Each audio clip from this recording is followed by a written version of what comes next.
Hare Krishna. On behalf of Evolve Pune team, I welcome all of you to the sixth day of our Gita Essence series, where we have reached to the sixth topic, which is the art of meditation, based on the chapter 6 of Bhagavad Gita. So today, His Grace Madan Sundar Prabhuji are going to tell us the Dhyana Yoga of Bhagavad Gita through the art of meditation. How we can understand the art of meditation by understanding the Dhyana Yoga chapter of Bhagavad Gita. So yesterday, we were discussing about the inner peace. So we started with understanding the crisis management, then we moved to the overall understanding of Bhagavad Gita, and then we started understanding the art of smart work. And then we were discussing about how to get the inner peace. After then exploring the inner peace, still Arjuna has some sort of bewilderment. And now the Lord Krishna is going to speak about the Dhyana Yoga to Krishna, or to Arjuna. In this Dhyana Yoga, we'll be able to understand the art of meditation in our day-to-day life and how we can apply that art of meditation.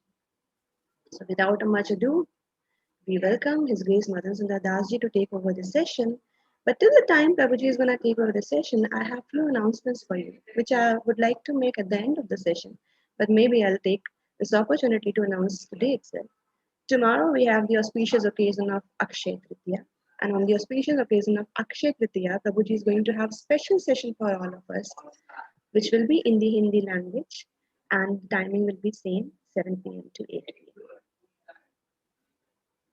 And apart from that, we also have many upcoming sessions and series for you, which is going to enrich your bhakti life in form of Bhakti Shastri course, which will start from the 5th June onwards, every Saturday in the afternoon. That Bhakti Shastri course is going to happen in the English language. Also, we have monthly Bhakti Life series. Hare Krishna, Prabhuji.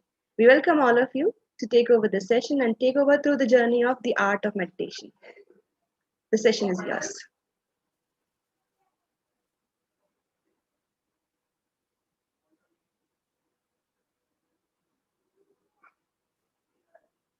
So yes, we are going.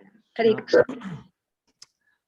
Thank you, Mother Dipasha, and thanks to each one of you for joining us again on this journey of self-realization, inner awakening, or we can say the study of Bhagavad Gita.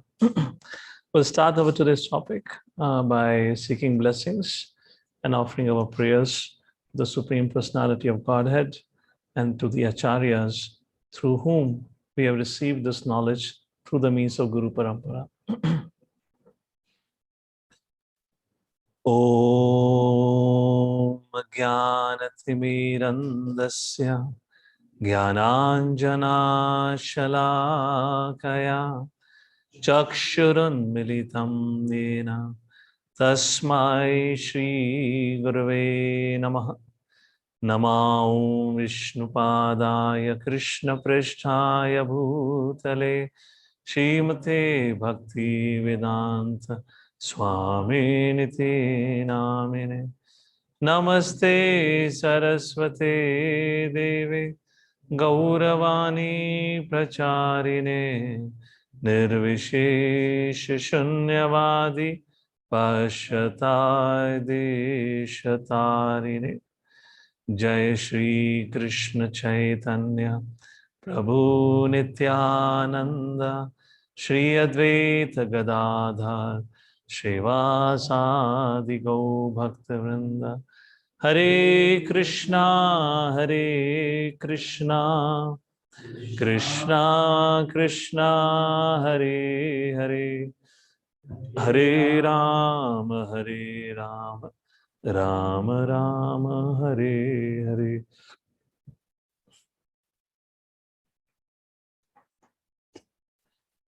Hare Krishna. So once again, we welcome you all for our Gita Essence series. Before we begin with our topic for today, as usual, we do a recap so we understand how the flow of the series is going on. So yesterday, we had discussed from the chapter 5 of Bhagavad Gita, titled as Inner Peace. Everyone in the world today is talking about creating global peace. But nothing have happened since the Second World War happened. The United Nations was created, but as Srila Prabhupada said, in those days, in those years when Srila Prabhupada used to visit, that every year when I visit this place, the number of flags are just increasing, which means the more nations are getting divided.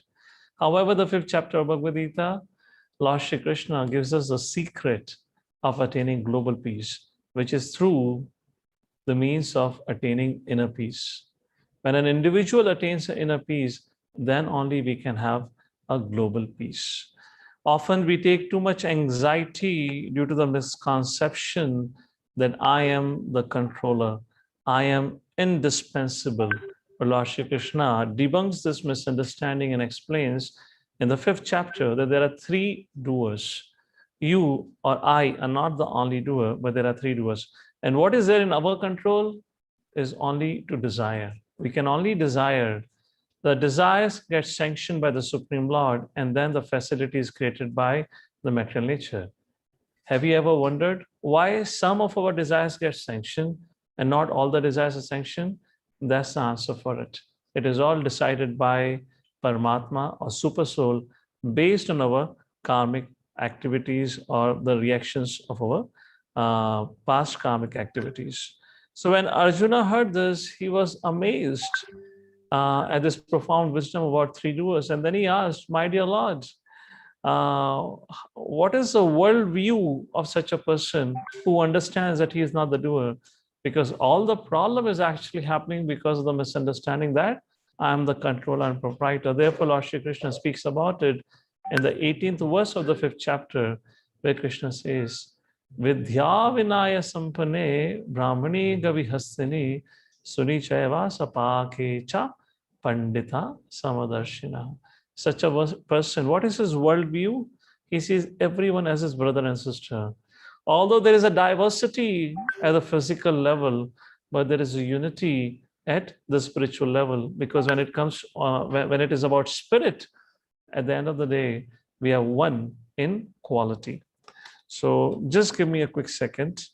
I guess we need to change little settings here. And a lot of background sound.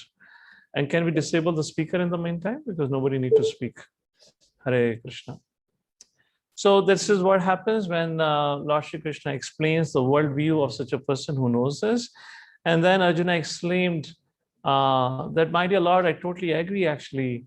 Without spiritual life, human life has no value. And then Lord Shri Krishna said, yes, Arjuna, actually for those who pursue sense gratification, their life is wasted. And Krishna speaks about the nature of material happiness or the happiness through sense gratification.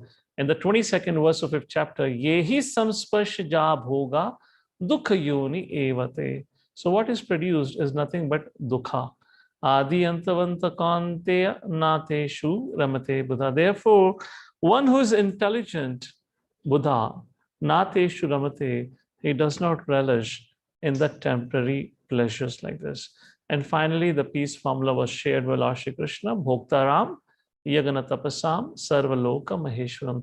The basis of the peace formula, or basis of being able to cultivate inner peace, is to understand that I am not the controller or the supreme proprietor or the enjoyer. Because we are in this misunderstanding, that's the reason we are always in anxiety. We are filled with insecurity and fear because we are worried about our positions, we are worried about our position, and so forth like that. So Lord Shri Krishna explains, actually, you are none of it. I am the supreme controller, proprietor, and enjoyer. And that is a way of cultivating inner peace.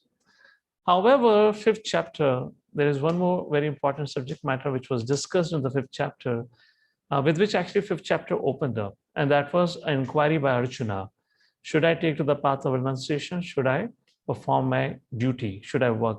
So in response to this, Lord Shri Krishna once again established what is Karma Yoga, what is renunciation. Karma Yoga itself is the highest renunciation because you perform your duty, but you do not utilize the results for your own gratification, rather use it in the service of the Lord. And I had given an example of a plumber and a builder. Plumber does the plumbing, but doesn't mean the building belongs to him. The building belongs to the builder. So similarly, a devotee has an understanding for whom does or to whom does this creation belongs. So Arjuna at that point of time began to wonder, my dear Lord, how does a devotee act? How does one perform karma yoga? Or, how does our work becomes worship or yoga? There, Lord Shri Krishna shared a 3-step formula. And this is important because this is why there is I would say there is a connection between the 5th and the 6th chapter. Or in other words, the subject matter of 6th chapter had to be connected with the 5th chapter because there is a continuity. So what is that continuity? What is a connection is what we are about to discuss here. So Lord Shri Krishna says 3 things. Let's take a look at the second and the third thing first. Second point, Krishna says you should act without detachment, which means use the result in the service of the Lord. In essence, give up the poverty consciousness and cultivate prosperity consciousness. Third, act with body, mind, and senses only for the purpose of purification. Fine. These all make sense. Okay, understandable. But the very first point, keeping mind and senses under control is where the battle lies. Here is the first poll for all of you for today. How easy or difficult it is for you to control your mind? Once again, how easy or difficult it is for you to control your mind? How many of you say, Prabhu, no problem at all, always in my control? So I don't know what are you doing attending Gita Essence program. You're already self-realized if in case mind is in your control.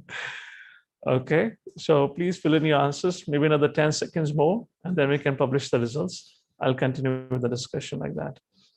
So to give you an example, how actually it is difficult to deal with the mind, and we'll quote for that reason Patanjali Yoga Sutras.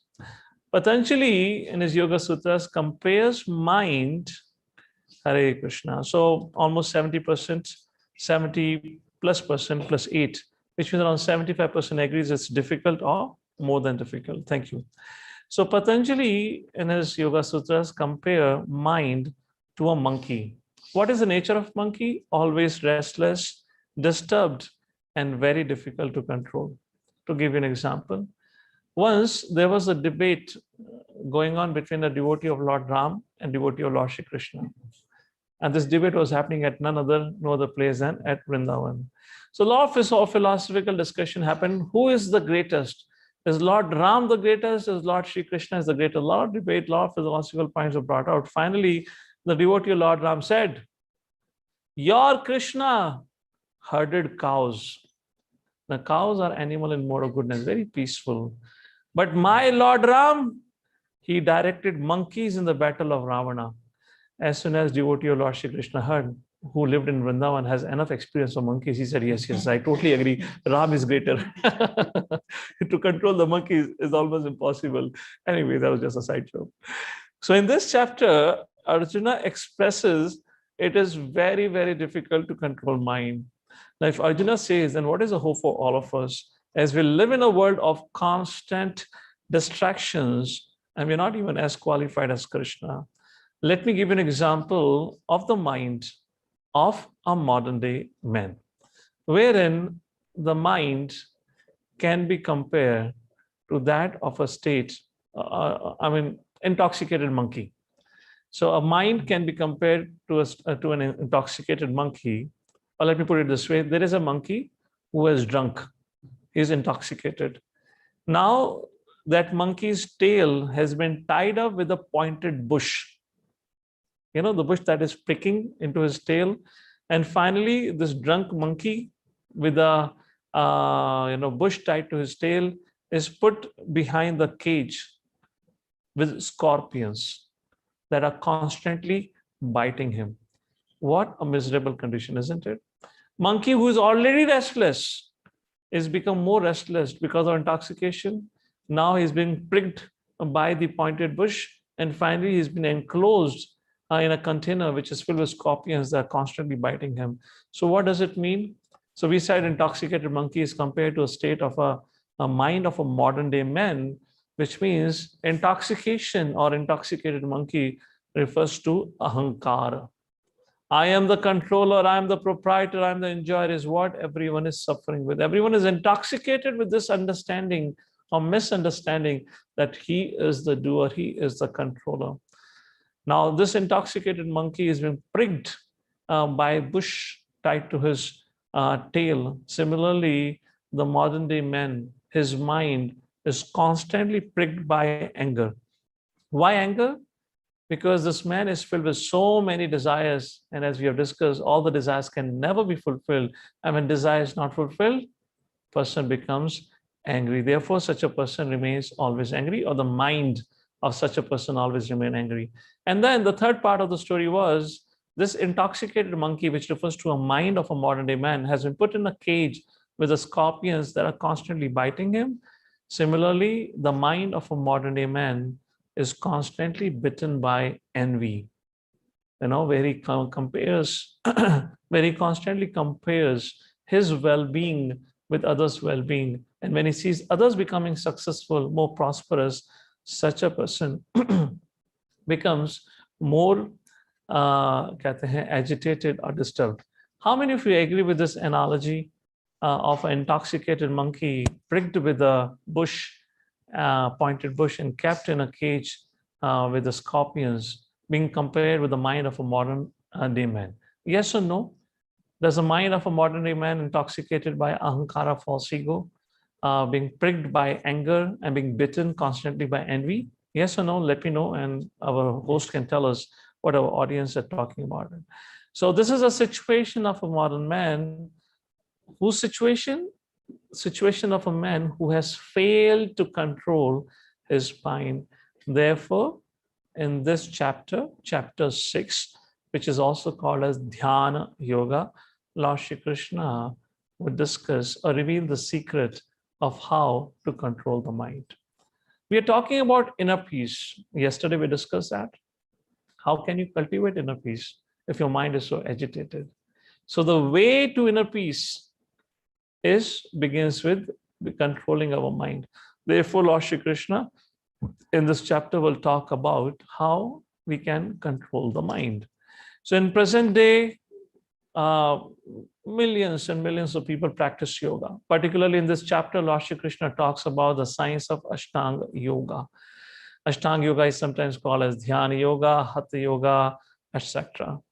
In this chapter, Lord Shri Krishna primarily discusses about Ashtanga Yoga just to establish the impracticality for the purpose of self-realization. Because the modern age, which is filled with so much distraction, the easiest and the topmost yoga practice is required, which can very quickly give the result. Not like the process of Ashtanga Yoga, which requires hundreds and thousands of years of meditation to be able to attain perfection. So let's take a look in this chapter, what Krishna speaks about Ashtanga Yoga and how Arjuna rejects the process of Ashtanga Yoga, Hatha Yoga, etc. And then Lord Shri Krishna gives him the two-step formula to do the meditation, and through that cultivate inner peace or attain inner peace. So as usual, we take a look at the acronym for the chapter to make the chapter easy for us.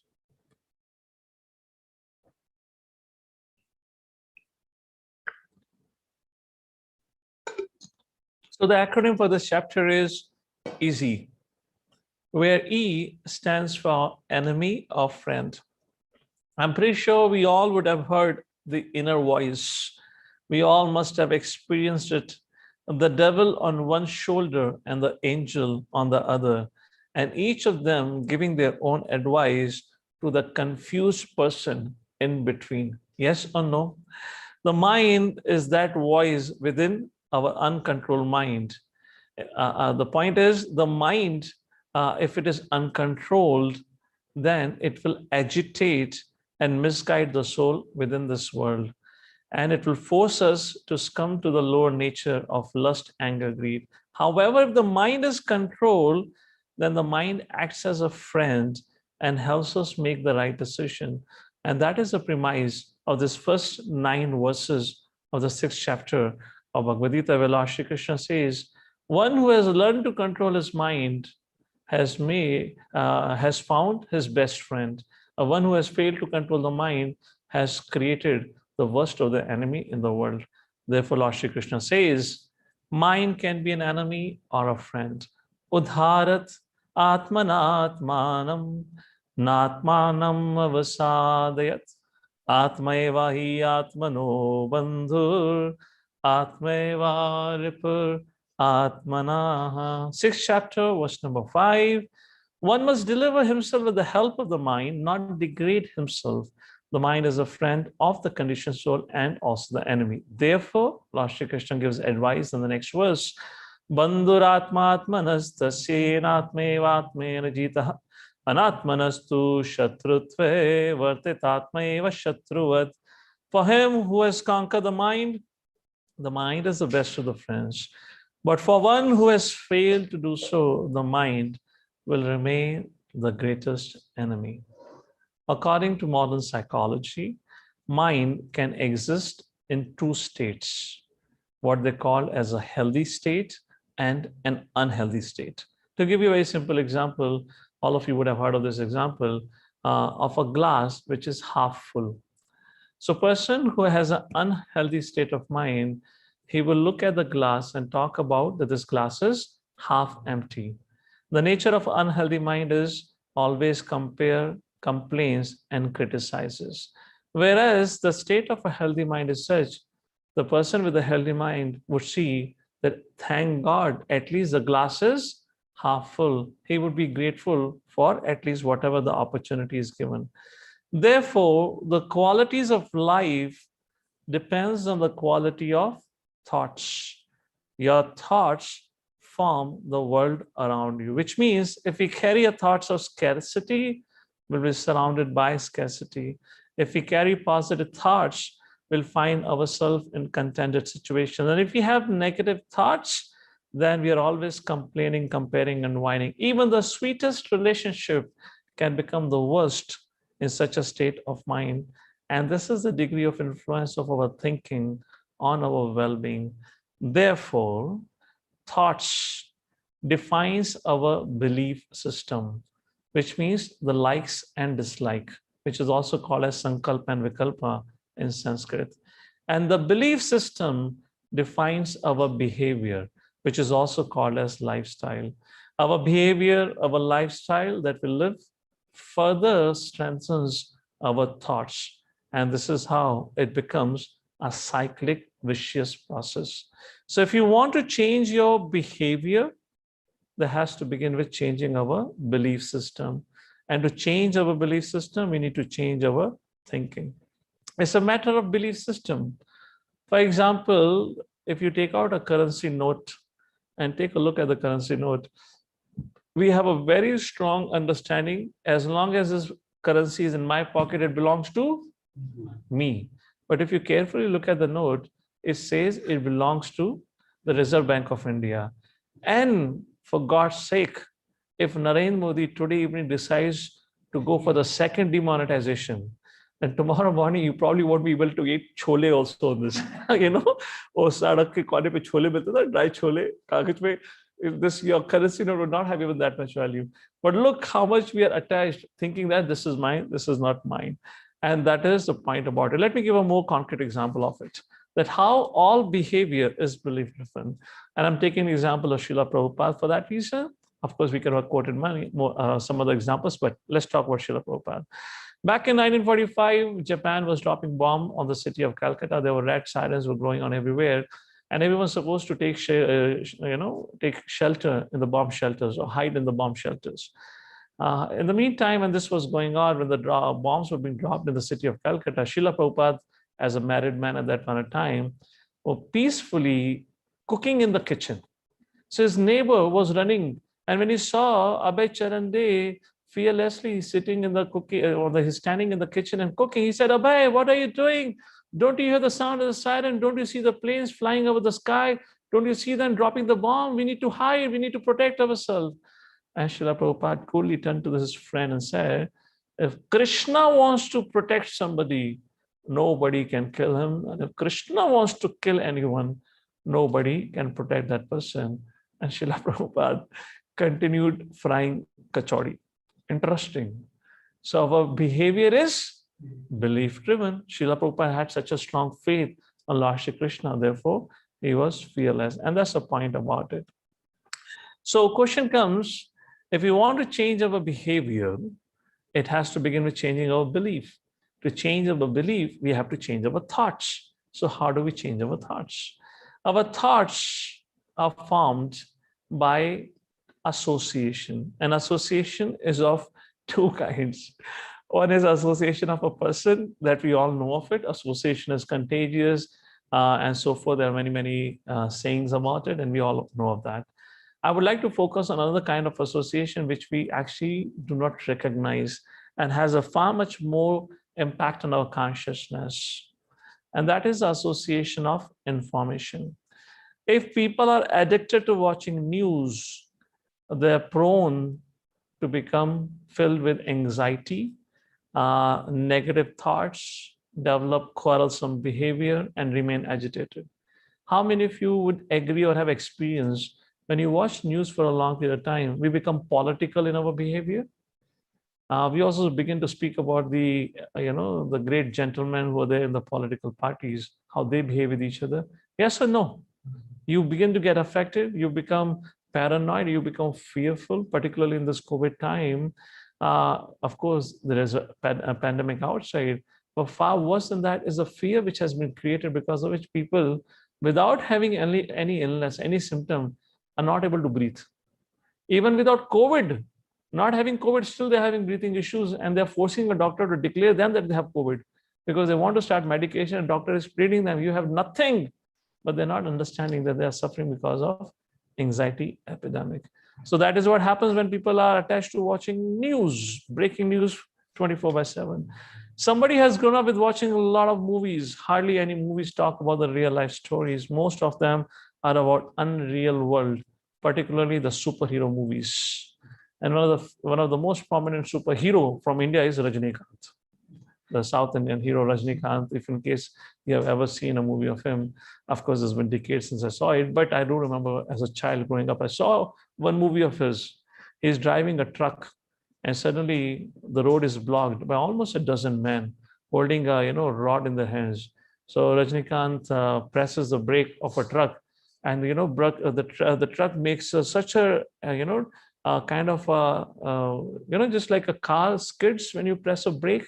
Similarly, the truck skids and makes a squeaking noise, and suddenly comes and halt right in front of those 12 men. And Rajinikanth jumps, wearing a dhoti.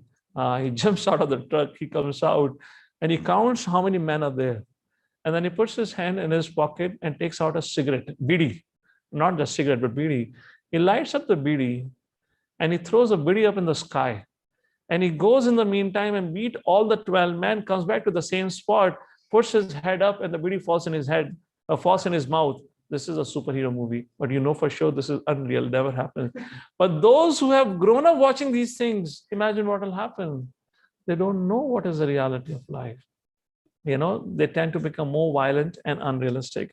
Similarly, a fact is also from the books that we read, the novels, or even of the books that are taught to the students in school on the name of moral stories. There's too much discussion about free mixing between men and women. I'm pretty sure parents are aware about it. Crime, politics, extramarital affairs, etc. is being discussed, and that contaminates the mind. So this is the impact of information on our personality. It creates thoughts, it creates desires, according to which we develop a belief system, and according to that, we develop a behavior. Similarly, if you reverse the equation and see, when hippies met Srila Prabhupada, when they got the saintly association of Srila Prabhupada, they gave up all their bad habits. So in other words, we should never ever undermine the power of association. In essence, what I intend to discuss through this series of verses in the 6th chapter, change your thoughts and change your world. Thoughts are formed by the association we keep. Association is of two kinds, information and people. Change your information with wisdom literatures like Bhagavad Gita, Mahabharata, Ramayana, Srimad Bhagavatam. For sure, you will find role models for courage, chastity, integrity, bravery, honesty, or truthfulness, or the practice of dharma. And that way, you'll also cultivate the same belief system, and our lifestyle of behavior would also get transformed in the same manner. And second, we should seek out a saintly association. In English, there is a saying, if you want to know what your character is, find the 5 people you regularly associate with.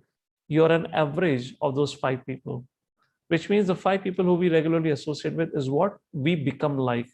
Just like somebody has to become a drunkard or somebody has to learn to smoke, he just have to associate with people who smoke or who drink, isn't it? And that is the reason advertisement industry flourishes so much. Now, if there is no advertisement about smoke and alcohol, I don't think so they'll be able to sell their product, isn't it? Because there's an advertisement, which means there's an information being projected to us again and again. And according to that, we develop a desire. When we see a hero, comes driving a Ferrari with a cigarette in his hand and his mouth, he opens the window and there is Lela standing outside. So every young man think, oh, if I smoke a cigarette, I'll also get a Lela. And the vice versa equation happens. So this is what is actually corrupting the young minds. And that's the point about it. So just to see and understand the subject matter more, let's compare the characteristics of the controlled and that of uncontrolled mind.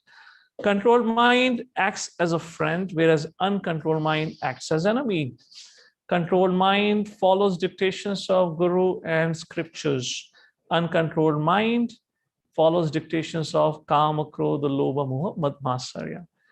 Controlled mind inspires us, encourages us to serve the Supreme Personality of Godhead and to walk the path of self-realization, whereas uncontrolled mind pushes us for pursue sense gratification. Controlled mind liberates us through the spiritual activity, like chanting of the holy name, hearing of the message of Bhagavad Gita, whereas the uncontrolled mind further entangles us in fruitive material activities. To conclude, here is a poll for all of you, just to see if you have understood the message.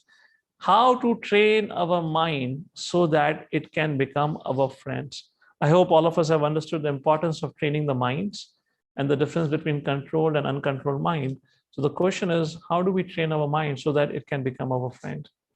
First, follow its dictations, which means my mind is already my well-wisher. I don't need to train it.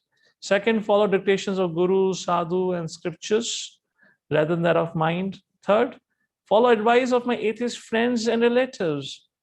Fourth, watch primetime news and recent movies because that really helps to train the mind. I hope our online YouTube guests also have access to it. So what do you all think?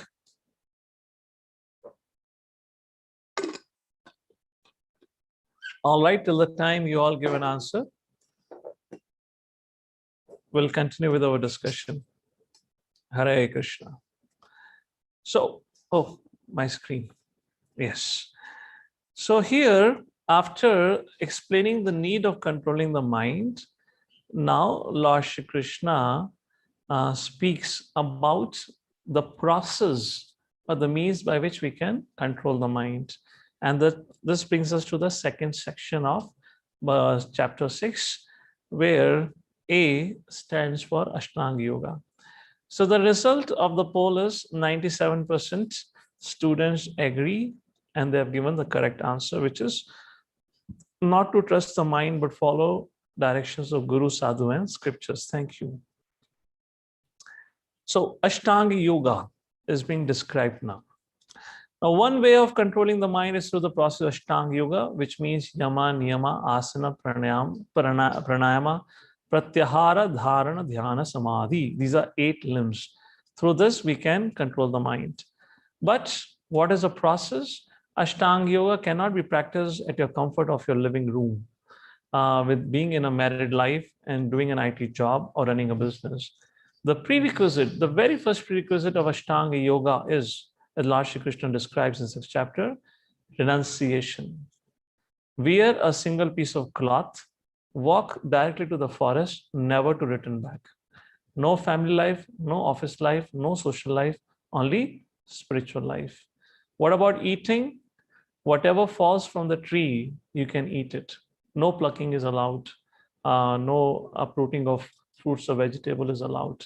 Lifelong brahmacharya has to be practiced. Very severe austerities have to be performed.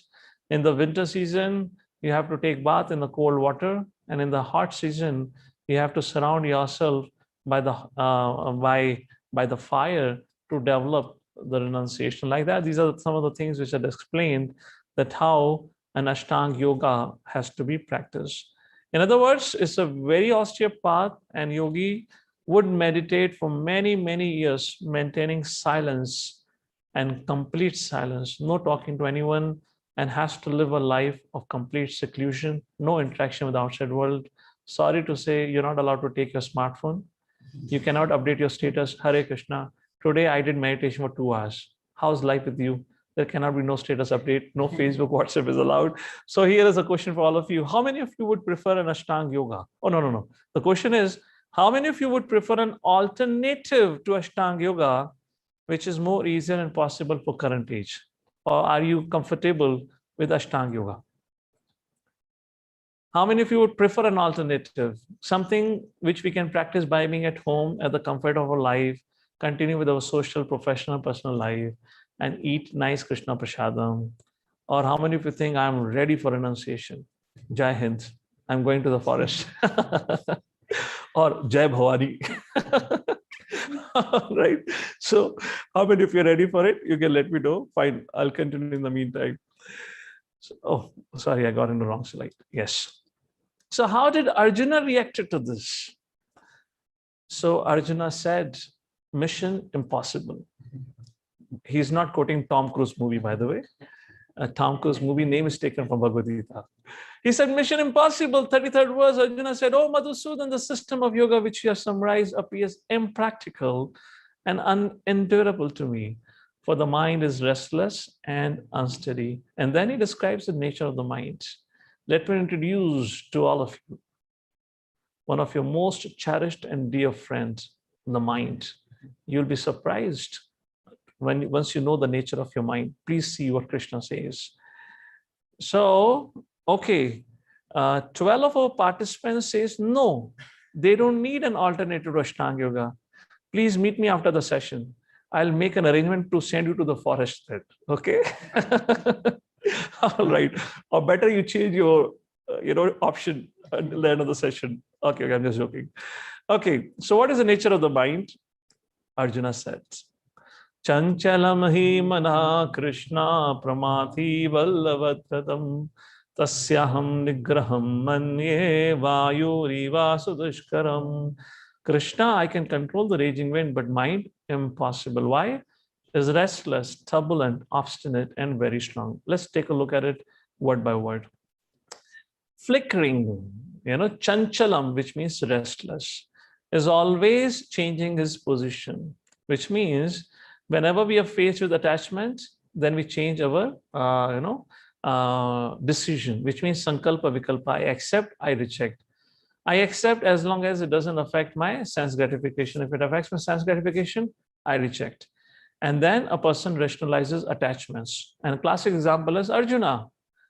When he came to the battlefield, when he saw his object of attachment, Bhishma, Pitama, Dronacharya, etc., he said, no, I'm not going to fight. That is what means sankalpa vikalpa. The mind is chanchalam. Second thing, by the way, when we're going through with this thing, can we do a quick, interaction? How many of you have experienced this nature of mind? Your mind. Don't tell me about my mind. I'm talking about your mind. How many of you have experienced this nature of your mind? It's chanchalam, it's keep changing its position. Yes, no, yes. So much that we get confused, what to do about it. Okay. Yes, no, you keep responding.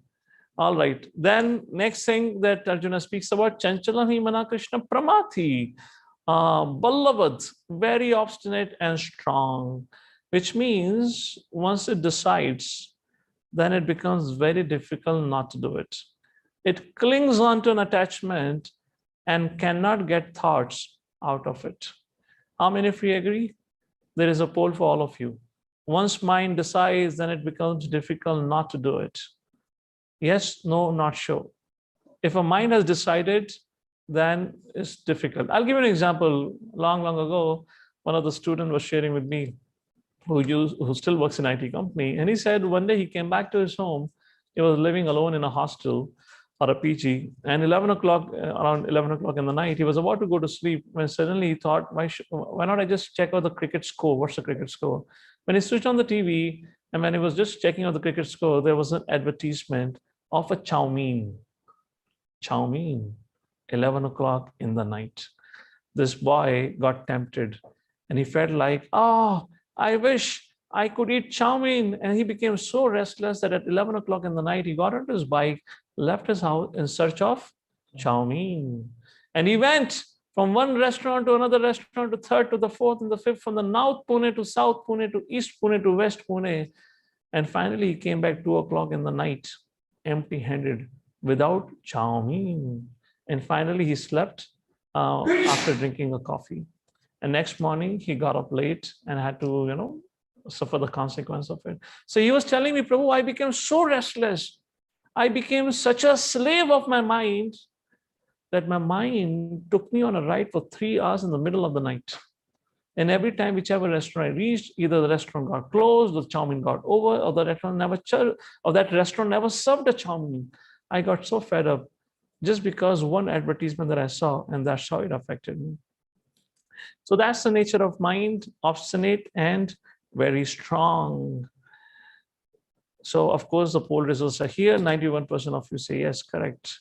It's very difficult.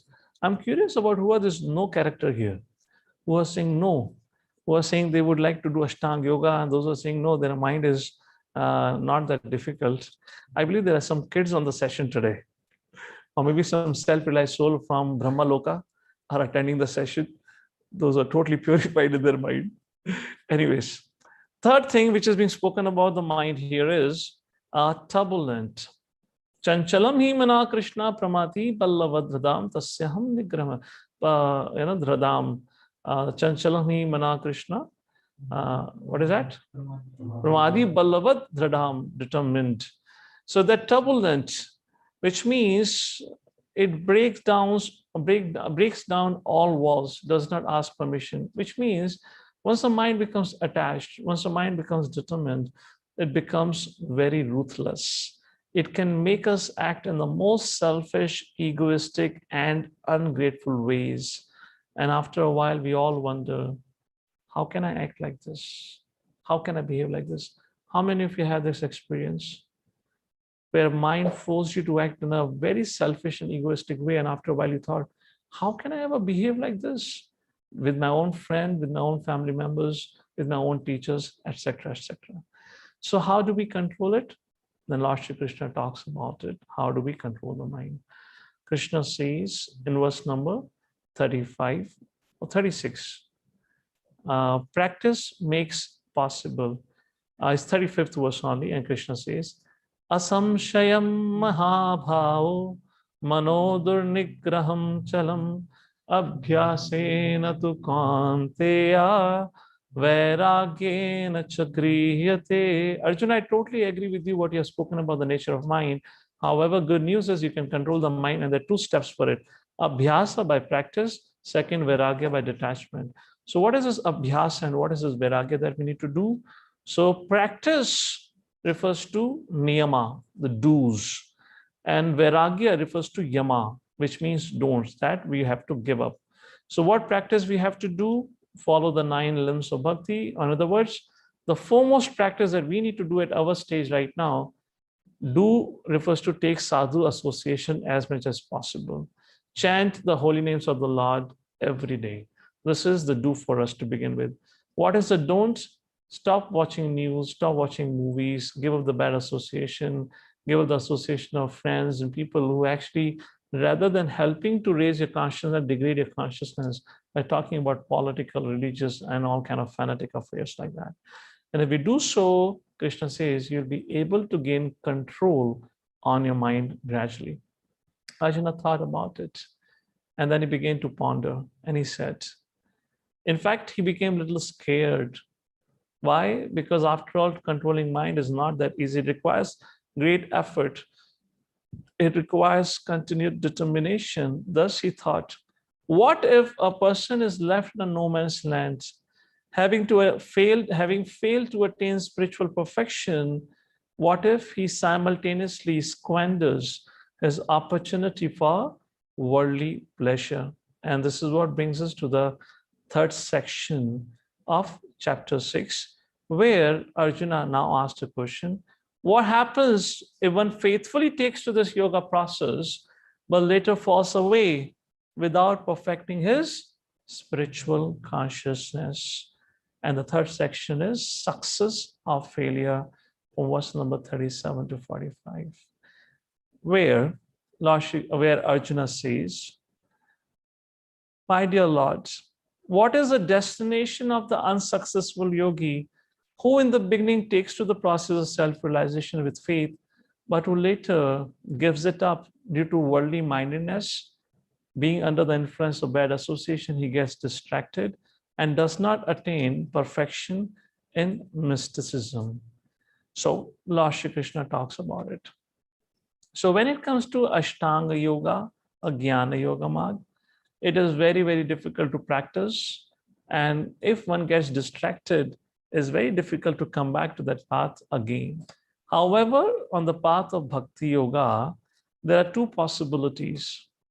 First of all, one may not be sufficiently serious about the spiritual life itself. That's the reason he gets distracted.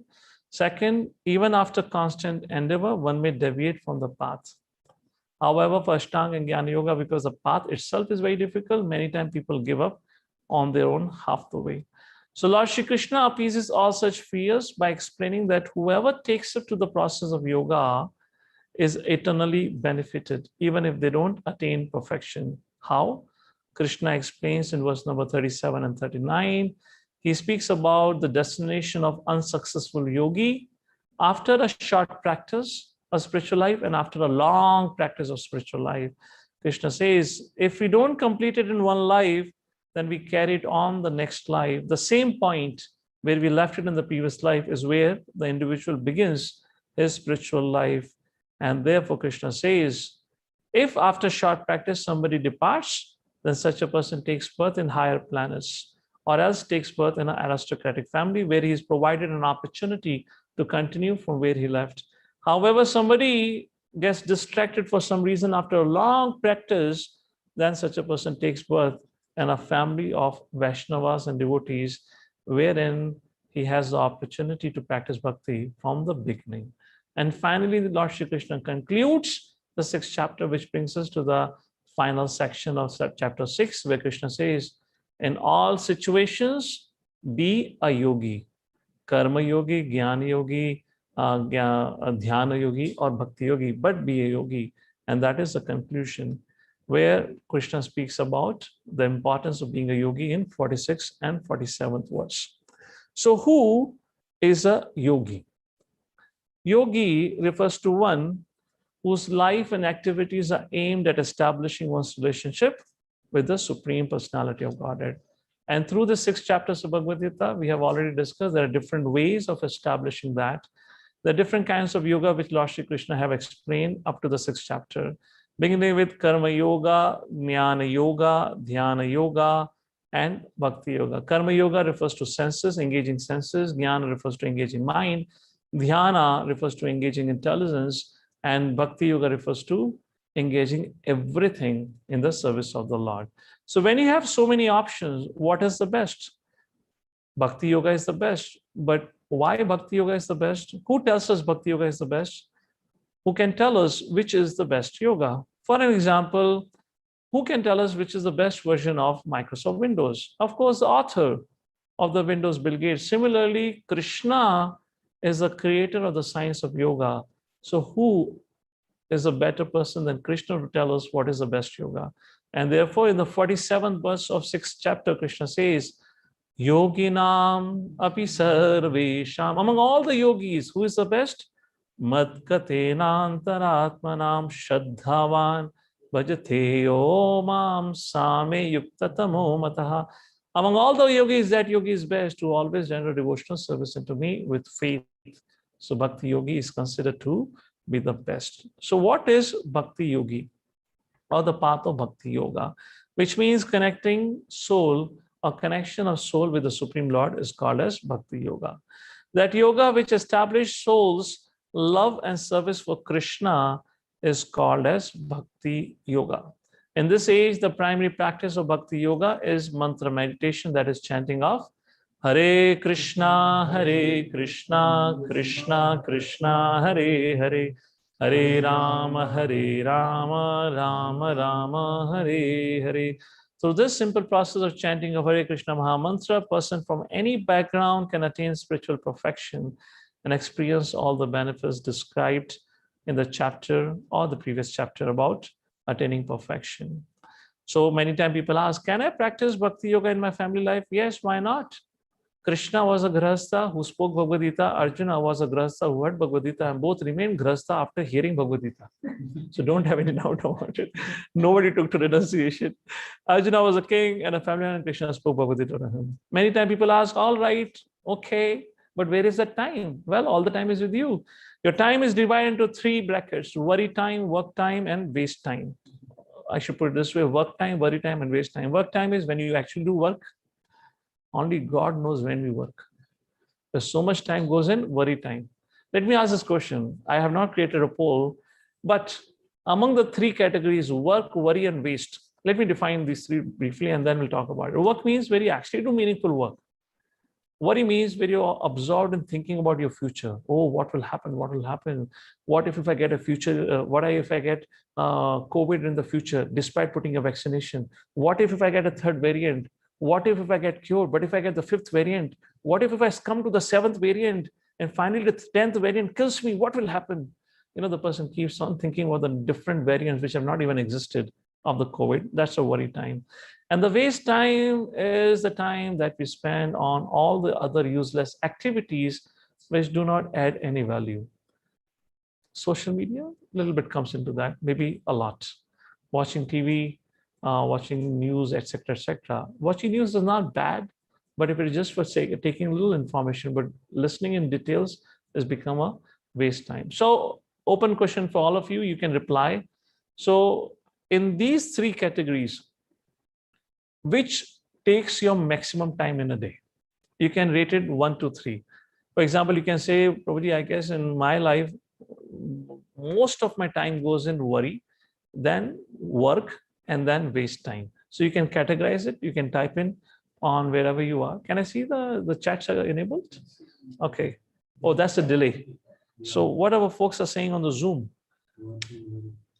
Now you have to write 1, 2, 3 together. Don't write one by one. Work, worry, waste, or waste, worry, work, whatever. So we get to know what happens. All right. So that's a point about it. And anyways, we have discussed about it in our Bhakti Life program, the very first session with which I opened the series of Bhakti Life, about the priority management, how to manage your time. If in case, if you have not attended, you can let know the host right now, and she can share the link of the session, which is up there on the YouTube. So sometimes people say spirituality is a retirement program. Not at all, because life is a preparation and death is the examination. Spirituality should be given importance from the early age, because even at young age, people die. So we don't know when death will come. Therefore, we should always give priority to it. So what should I do now? Well, we should understand our position. So the 4 things that we need to understand. First of all, accept our situation, approach the right doctor, avoid negative things, and apply the positive treatment. So first of all, accept your situation. That is, I am sick and I need help. What are the symptoms of my sickness? Birth, death, old age, and disease, jana, mrityu, jara, vyadhi are the symptoms of my sickness, along with the 3 kleshas, adi atmika, adi bhautika, adi daivika klesha. Adi daivika, which refers to severe weather, adi atmika because of mind, and adi bhautika because of the living entities, particularly mosquitoes. 12 months in a year, this one living entity definitely causes klesha, yes or no? Yes. All through the year, even on the 19th floor. No floor cannot be saved. So first of all, accept your situation, that actually I need help. I am sick because I'm caught up in the state of suffering. Second, approach the right doctor, which means not that every person who has put on a uniform and a stethoscope around his neck becomes a doctor. A doctor has to be authorized by the university. One should not approach any guru.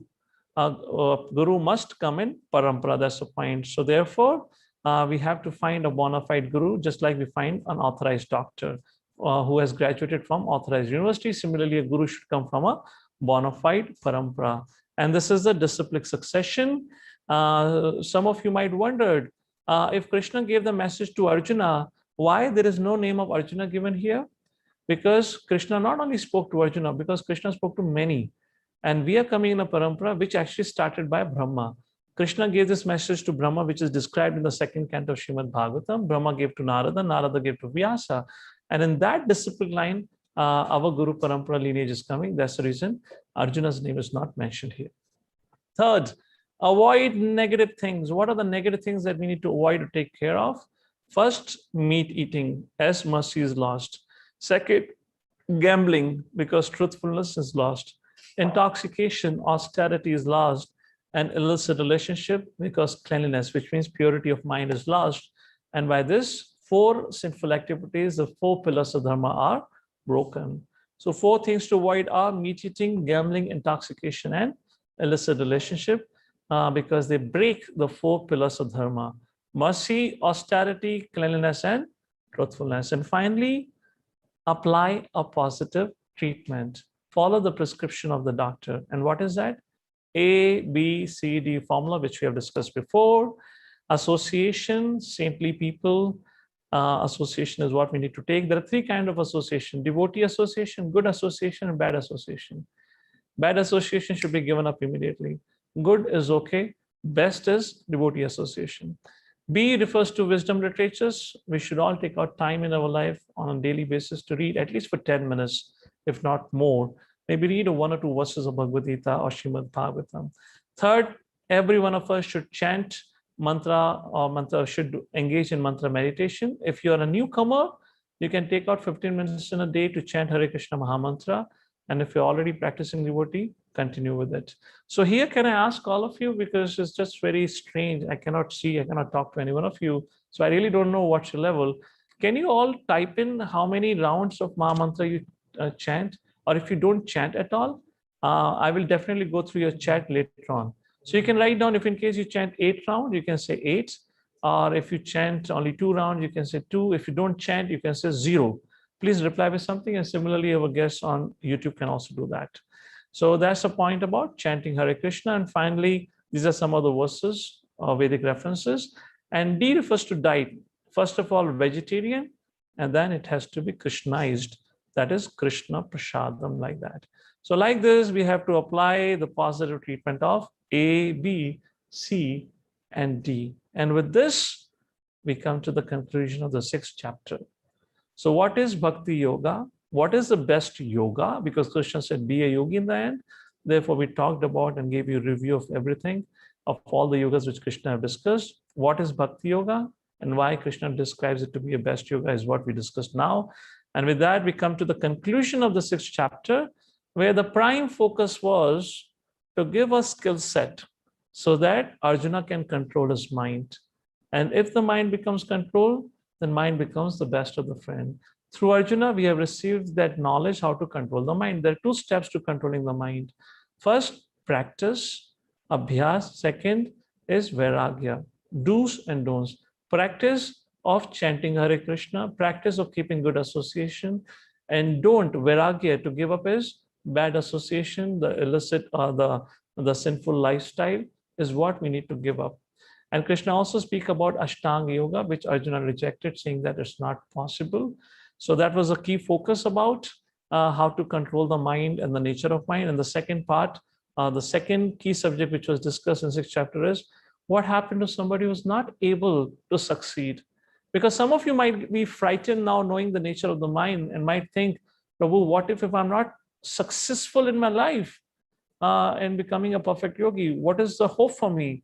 Therefore, Krishna says, don't worry, you're still very close to attaining perfection, because whatever success you find in this life, in your spiritual life, in next life, you continue from there. And your next life, you take a birth, either at heavenly planet or in the aristocratic family, or else if you perform your bhakti for a long time, then in a house of a devotee, wherein you're given an opportunity to practice spiritual culture.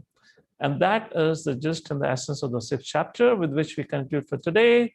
And when we meet next time, which means on Saturday, there is no bhakti Bhagavad Gita session tomorrow, Gita Essence session. Our host will make an announcement for tomorrow's program in a short while. And Saturday evening, we'll continue our discussion again from chapter 7, titled as Show Me God. With that, we conclude for today. Thank you so much with your attentive and patient listening. Hare Krishna. Back to the host in case if there are any announcements or any questions. Hare Krishna. Thank you so much, Prabhuji, for telling us the Sound, please. easiest. Hare Krishna, Prabhuji. Am I audible? Yes, you're audible. Thank you so much for telling us the easiest way of connecting us with the Supreme Lord Krishna. And I request all our YouTube participants and Zoom participants, so please be ready with the questions you have in your mind regarding today's session. Meanwhile, I'm going to share the PPT, which is going to about the exciting announcements of our upcoming programs. So I hope my PPT is visible to all of you. So these are the offerings by Evolve Pune. As we all are aware that tomorrow is the most auspicious day of Akshaya Tritiya. And on the day of Akshaya Tritiya, Team Evolve Pune brings you the wonderful auspiciousness of Vedic wisdom. So His Grace Madan Sundar Prabhuji is going to talk on the glories and significance of Akshaya Tritiya tomorrow, which is on 14th May, in Hindi language between 7 p.m. to 8 p.m. Going ahead, not only and this, we'll yes, also be having kirtans tomorrow. I'll speak probably for half an hour, and half an hour will do practical Bhakti-Yoga, which means Very chanting. good. Thanks a lot, Prabhuji. So tomorrow's auspiciousness is going to have much more auspiciousness with the Kirtan and the glories of Akshaya Tritiya program. Moving ahead, Prabhuji has also announced the Bhakti Shastri Pro course in the English, which is going to start from 5th June 2021, which will be on each Saturday in the afternoon. So those who are interested to register for this particular course, this course is up on our website. We request all of you to visit our website and register for it. Or if you have any doubts regarding this, you may just ping any of our admins. We'll be very happy to help you regarding this particular course. We also have the online cultural competitions, which are up and which is open for all age group, kids from the age group of 5 up to the adults of age group of 85 and whatever. No limit on this particular thing. And there are a variety of competition by which you can showcase your creativity and give an offering to Krishna on the auspicious occasion of 125th appearance day anniversary of Srila Prabhupada ji. Moving ahead, as Prabhuji has already spoke, that we have a monthly series on Bhakti Life. The details of this Bhakti Life series is also up on the website. The series is delivered by His Grace Madan Sundar Prabhuji and His Grace Anantshesh Prabhuji, which actually talks about the practical aspects of spirituality. So here we have very interactive sessions by Madan Sundar Prabhuji and Anantshesh Prabhuji on how to actually apply the Bhakti Yoga in your day-to-day life. Then we are coming up with a very exciting series of self-development series by His Grace Radheshyam Prabhuji. His Grace Radheshyam Prabhuji is the president of ISKCON NVCC Pune, and he's coming up with a series of self-development exercises, self-development topics, which will run from the May till July 2021. We're going to start from the next week, upcoming weekend, that is Sunday. And very interesting topic is going to be taken by His Grace Madan Sundar Prabhuji on Men Are From Mars, Women Are From Venus. This is also a specific course on Vedic philosophy, understanding the human behavior, human mind. But this course is specifically to the bachelors, male, who are in the age bracket of 18 to 27. So I don't know why Prabhuji has put up this bracket.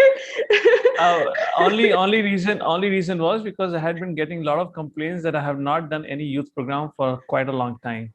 So I thought, all right, what can be a better subject than talking about Vedic psychology? Maybe in future we'll discuss the Vedic psychology for the congregation also, and is an interesting topic for the young mind. So that's the reason I'm doing this 10 topics. All of you can definitely go on the website to look at the list of the topics. In future, we'll do it for congregation also, but right now for the youth. Thank you so much, Prabhuji.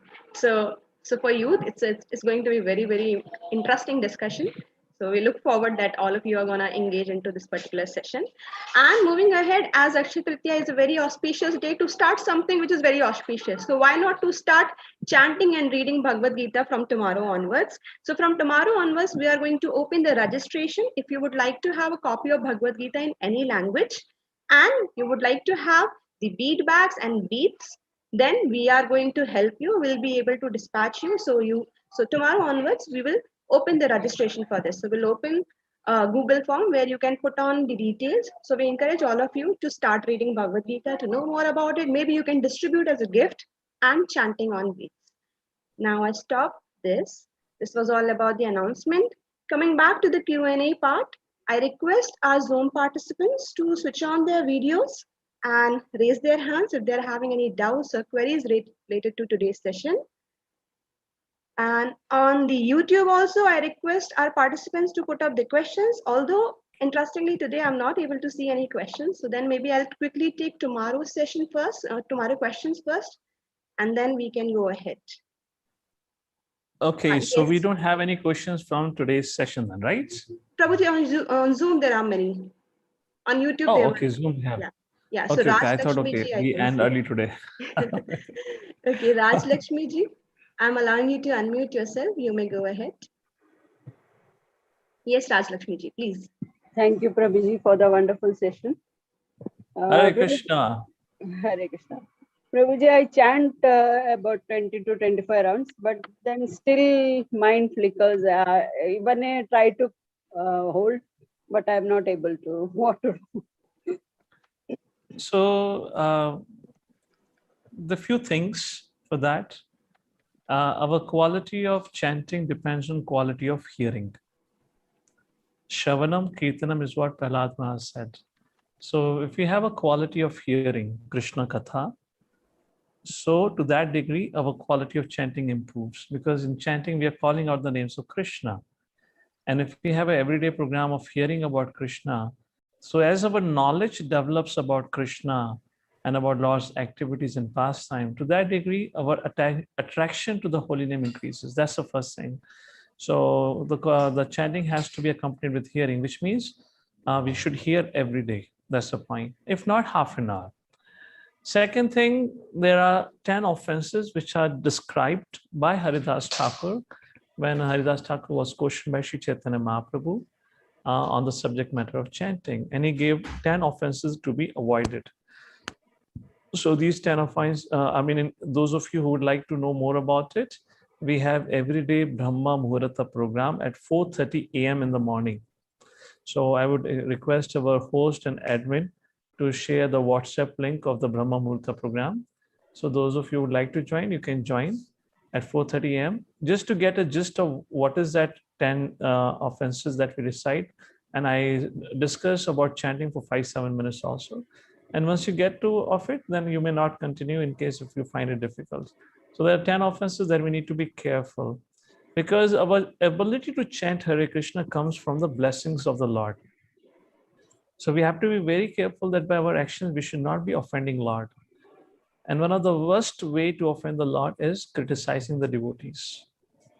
So there are a few things that we need to be aware about when we're dealing or when we're cultivating our relationship with the Supreme Lord. So if we are aware of it and conscious of it, and if we manage our life accordingly, then Lord will definitely bless us. Lord will always definitely empower us, and then we'll be able to chant properly. All right, Mother? Okay, thank you, Prabhuji. Thank you, Prabhuji. Prabhuji, there are few questions which are from the yesterday session. Can we take it quickly? Because again, I'm not able to see any hands or questions on the YouTube till now. No, Okay, do we have any question on the Zoom right now? Not yet, Prabhuji. Oh, great. If you don't have any questions, then we can. Yeah, now there are hands. Now there are hands. Yes, Jyoti ji. Hare Krishna, Jyoti ji, you may unmute yourself. I'm allowing you to unmute. Hare Krishna, Prabhuji. Yes, Jyoti ji. Yes. Hare Krishna. Prabhuji, I wanted to know same question, like I'm doing chanting 23 rounds and Ekadasi I will do 25. Little mind will get a little disturbed, like full, I'm not able to concentrate on that. No, so but I chant regularly. But I want to say is like 10 offenses you said, no, that is Cheto Darpana. That prayer we should do before chanting compulsory, no? So 10 offenses are different than the Shishtastakam that you just quoted. Shishtastakam, which means the 8 prayers by Sri Chaitanya Mahaprabhu, actually gives us the right conception and consciousness, which means it prepares our mood for approaching the Harinam Prabhu or chanting the holy names. 10 offenses warns us, alerts us about things that we should not be doing, not to offend Harinam Prabhu or the Lord. So these are 2 different things. So we recite it before chanting so that when we are going into the our space of chanting, that time we are conscious that, you know, be careful not to commit these aparadhas, and also for the rest of the day like that. And second thing, don't be afraid or don't get worried about the struggles in chanting. Struggle is good. If we don't have a struggle, then we'll become very casual. So it's good to be struggling. When we struggle, then we actually become very eager, you know, because we all want to improve. So struggle is also a kind of a blessing of the Lord, because we continue with eagerness that I want to chant nicely. And the moment we begin to chant nicely, it may happen we might become proud also, you know, and then we may commit severe offenses. So don't worry, Lord has a perfect plan for each one of us. Continue your journey, learn as much as you can learn, and Lord will personally help each one of us. Yeah. Hare Krishna. And one more thing, Hare Krishna Prabhuji. You said no just now 4:30. That link you will send us. In like how we should join in that. WhatsApp Yes. group has been shared on the Zoom already. Zoom chat. Please check out the Zoom chat. Okay, Prabhuji. Thank you, Prabhuji. Hare Krishna. Thank you, Jyotiji. Thank you, Prabhuji. Prabhuji, there is one question on YouTube, which is like gambling is considered as a sin. But then how about the trading on stocks? Is it come? So the question is from Paresh ji. Correct. So point is, the thing with the gambling is it keeps your mind always agitated. You know, because you have to speak a lie, and your mind has to be, you know, mind becomes but naturally too much caught up with the money matters, and so does with trading. You know, you're day in day out, you're money conscious. How can you become Krishna conscious? Therefore, we should live our life in such a way that it helps us to become progressive in our spiritual life. So that's how we have to find out our profession also. So that you know, we can function in a way that we can balance out our social and professional life as well as spiritual life. Hare Krishna. Thank you, Prabhuji. I can see the hand from Mataji with the name Preetam Prabhu's name. So Mataji, you may unmute yourself. Just before the Preetamji begins, all of you, if you have anything you want to find out about the courses, you can always visit the website. All details are there. You'll find the WhatsApp link, Zoom link, everything on the website. All right, Hare Krishna. So who do we have next? Yes, Preetamji, please unmute yourself. Yeah. Yes, Hare Krishna Prabhuji. I wanted to ask you one thing. Like we are reading Gita, Bhagavad Gita book daily with in our house, and also on once in a week we read it in a group on Google Meet with our relatives and with our friends like that. So this practice we are doing it from since last year. I attended Gita class with you. We are doing it with the ISKCON book, which we all are having. So just to have a this together reading helps, and discussion, all that helps. So we have started. So for that, I want to ask you, like nowadays, the family deaths happening, and we are whether we should do reading on the first 13 days, or we should not do the reading of Gita on those days, and also the woman cycle time, whether we should read it or not. I want to know, because I think reading helps us a lot, and it gives me a lot of strength, especially in the tough times. So leaving Gita reading is little, I am not very happy that Only day. thing which is kind of prohibited is deity worship. Okay. Any act or any activity of deity worship. Apart from that, you can do everything. You can chant, you can read Bhagavad Gita, there's no problem. In fact, in the first 13 days, we call up Brahmana and he read out a whole Garuda Puran, isn't it? Right. And family members hears it. That is also a scripture. Okay. So what is so different with the Bhagavad Gita and Garuda Purana? Why do we hear Garuda Puran? Because the message of Garuda Puran tells us about the journey of the soul. So it is supposed to create renunciation in our heart. But because none of us know Sanskrit, and Pandit also comes and he non-stop like a Bollywood song, he goes on with his tape recorder reciting the Garuda Puran. Nobody cares what's going on. So that is not the actual meaning of recitation. We should understand what's going on. So reading, hearing, chanting should continue on. Of course, Gayatri Mantras, some of these mantras have different rules and regulations. At least for Hare Krishna Mahamantra, Chaitanya Mahaprabhu said, Nam Nam Akari Bahudan Nija Sarva Shaktis Tatra Pita Niyamate Smaranena Kala. There is no rules and regulation, there is no time limitation for chanting the holy names of the Lord. In fact, in any and every situation, it should be chanted because that is a means of our deliverance. So this whole idea is actually against the basic premise of practicing spiritual culture. For an instance, idea of reading, hearing, and chanting is to make us Krishna conscious. Because somebody has died, we are already emotionally affected and we stop doing these things. Imagine if someone else also dies in that period, would he go upward or downward? Isn't it? So we should never ever leave a spiritual practice. These are some, I don't know who said, and that's what is continuing with our forefather and our family lineage. They talk about it. There's not even a single Vedic reference for it. Again, references for deity worship. Deity worship should not be done. Now, what is the idea behind deity worship should not be done? Deity worship should be done in the mood of joy, happiness. It is an offense to go in front of the deity and cry, actually. You cry out of devotion is a different thing. But you cry saying that my mother have died, father died, and to make that hue and cry is considered an offense according to Vedic scriptures.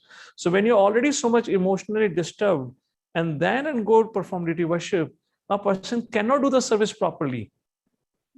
Because he cannot do the service properly, he would commit offense. Therefore, deity worship is prohibited. Not that we have become contaminated because somebody within our bloodline have died, as sometimes people say. There is no logic of it. The reason is because we cannot serve the deity well.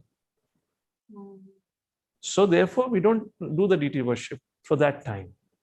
Till the time that whole environment is again pure and the person have really went out his emotions and is okay and sober, so he can do the service properly again. That's the whole science behind it. All right. Thank you. Thank you. Hare Prabhuji. Krishna. Prabhuji, there is one question on YouTube. The name is Shiro Dakshayani, and the question is like that. Sometimes people say that we play on cards without money, so it should not be an offense. So how sometimes their friends are playing on cards. Fine, if that's a game, is okay. Gambling primarily refers to involvement of money. Okay, on a subtle level, it has its own meaning also, but on a gross level, it means involvement of money. Okay. You Next. playing a card is just like somebody playing a cricket match. Somebody loses, somebody wins. Fine. Next, I can see Neha Goyalji. Neha Goyalji, you may unmute yourself. Yes. Hare Krishna, Prabhuji. So, yeah, just one quick second. I realized people are writing that our Bhakti Brahma Muhurta group is full. So, have you created another Brahma Muhurta group? So, our admin is, I guess, acting on that reality now, probably creating a group. And we'll share the updated group link on the Zoom as well as on the YouTube. So you can join the new group. Yes, mother. Hare Krishna Prabhu ji. Hare Prabhu ji, Krishna. जैसे हमारे culture में होता है, किसी की death होती है तो उसके बाद गरुड़ पुराण सुनाया जाता है, तो इट इज नेसेसरी टू कि गरुड़ पुराण होना चाहिए, because when in 2017 my father passed away and I heard that Garud Puran, I actually went in depression, totally depression. So it is necessary or not? So as I said, the idea of reciting Garud Puran is to create renunciation. spirit of renunciation, to understand the futility of material life.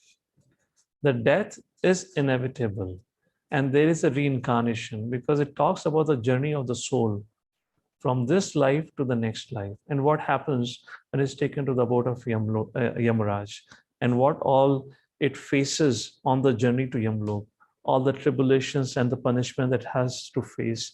So Garuda Puran actually helps a person to become alert about his spiritual duties, to become conscious about his spiritual life, to become conscious that I'm not just a body, but I'm beyond the body. And if I continue living a life recklessly, I might have to face the same result. So Garuda Puran is actually warns us. We getting under a depression is another aspect of, I would say, an ignorance. Ignorance in the sense not knowing what this knowledge means to me. When we don't understand what it means to us, then we definitely become depressed because we don't know how to apply it. So that's the reason it's very important from whom we hear. So of course, Garuda Puran, so Brahmanas have to be called and all that, fine. But the idea of that practice is to actually, is the best opportunity at that point of time for all the family members to contemplate on the value of life and to understand the human life that we have got is very rare opportunity. It should not be wasted out in only aspiring for artha and kama. The true aspiration should be moksha. So therefore, it's like a reminder for the family members who are alive that mend your ways, fix your ways, take to the spiritual life, take to Krishna consciousness. Because after some time, Garuda Puran would be recited on your name, which means when you would have passed away, others would be hearing Garuda Puran on your name. So finally, that is a reality. So become conscious of it. Don't continue living your self-absorbed life of me and mine, my family, my sons, and my relatives. Open up our eyes. So that's the objective of it. But maybe the presentation is not that appropriate because the mood of the Brahmanas is not to educate, but just to recite. Therefore, the message does not get conveyed properly. So in that situation, I understand it can be depressing, because message is like that. Message is a little difficult to understand. So that's understandable. But I just gave you the why it is being recited. What's the purpose behind it? All right. Thank you, Prabhuji. I mean, it's not only depressing, it's also horrific. Yes, Prabhuji. There are I had the same experience. There's a horrible description about what all happens, and it's a graphic description of what all happens with the soul when it's going to Yamloka. So it's a fearful thing. One more question, Prabhuji. Actually, I am doing chanting regularly. So how much time I have to taken in one round, like 7 to 8 minutes. और अगर 7 to 8 से ज़्यादा minute लगता है, इसका मतलब क्या है? जैसे So you have to become a little more conscious. So two things. When we are taking more time, which means we are distracted, we are overthinking. Okay. And when we take less time, which means we are skipping the mantras. On an average, 7 to 8 minutes, or let's say 6.5 minutes to 8 minutes. It's a good time to start with. And you can do that. You can try maybe after the program, if in case you're done with your household duties, if you have time, put a counter and start chanting. And when you're conscious, you're able to finish your chanting less than 7 minutes. And to the degree you become distracted, to that degree it takes time, 8 minutes, 9 minutes, 10 minutes, 12 minutes. It's because we are distracted. We are lost in thoughts while chanting. So it becomes more longer. Thank you, Prabhuji. That was very important question. Prabhuji, just one last question from the YouTube, from Jayashri Dateji. She is asking that, do we need to perform any special puja or ritual tomorrow on the auspicious occasion of Akshaya Tritiya? What should we do? Oh, yes. Tomorrow is a very, very special day. And tomorrow all of you should perform special puja. Chant 4 extra rounds. All right? And join us for the Kirtan program, where if you join, you will definitely chant extra rounds. So that is a special puja for tomorrow.